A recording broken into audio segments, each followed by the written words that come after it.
Hi and welcome to Fridays with Fenning.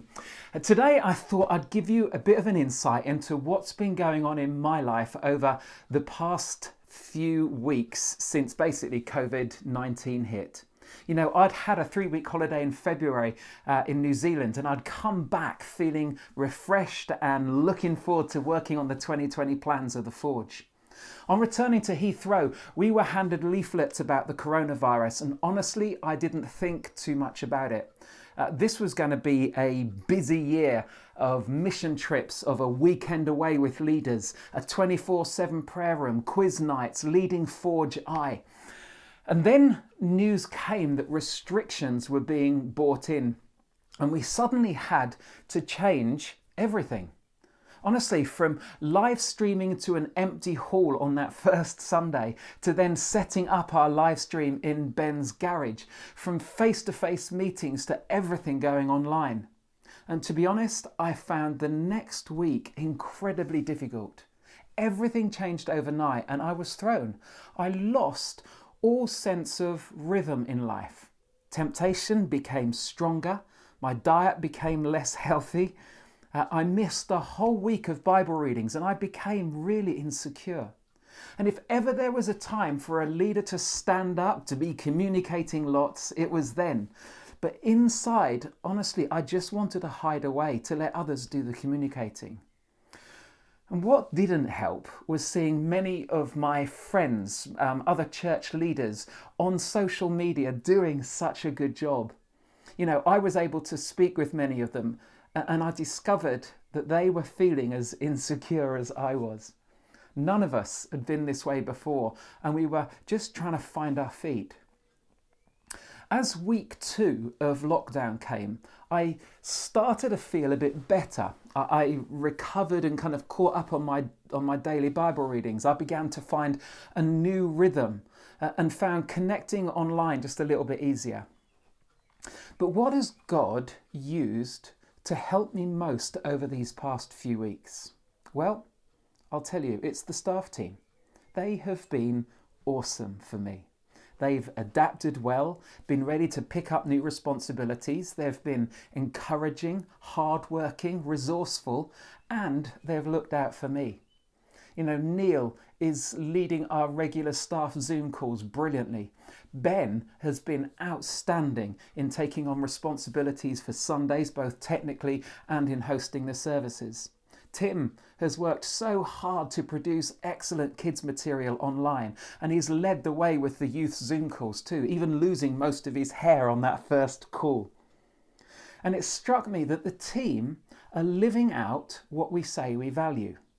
Last year we felt it important to clarify a set of values that we should strive towards and hold each other accountable to. And let me tell you what our 5-star values are. Number 1, being ambitious, dreaming big and taking risks. Now, I'm desperately sad that a number of churches are just not functioning now that we can't meet in person. We see signs saying that the church is closed due to COVID-19 pandemic. Well, I am so grateful for the creativity and ambition of our team.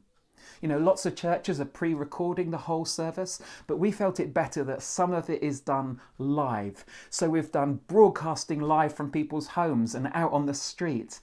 There's been a real sense of fun and joy. And within the week of lockdown, we had a daily online programme sorted. Now, Ben, Finn and Tim have just led the way on this.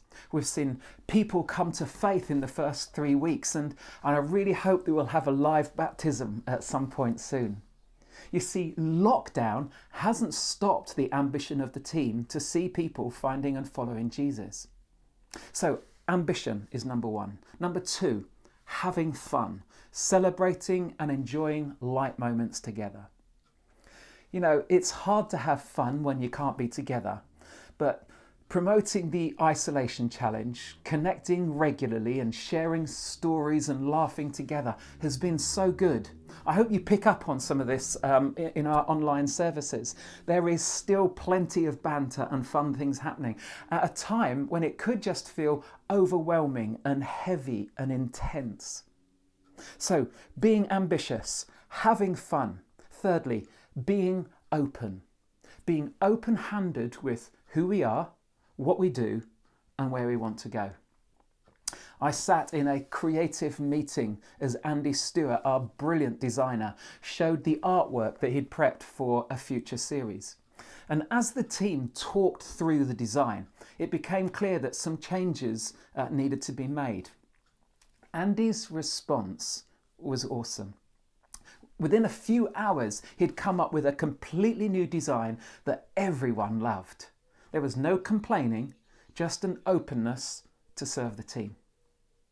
I've been so impressed with Emily, Alex and Karen and their open attitude around furloughing. You know, it can be so easy to get our value from what we do. It can be easy to think that we're not valued if we're asked to step back from our jobs. And it can hit all kinds of insecurities. But these three people have been so open, measured, and willing to step back to help the church create a more stable financial foundation through this time. I tell you, I cannot wait to have them back on team working again. Ambitious, fun, open. Number 4 is teamwork, that we are for each other and believe that we is greater than me. In our staff Zoom calls, I am frequently hearing, what can I do to help? You know, the team have pulled together and are looking out for each other.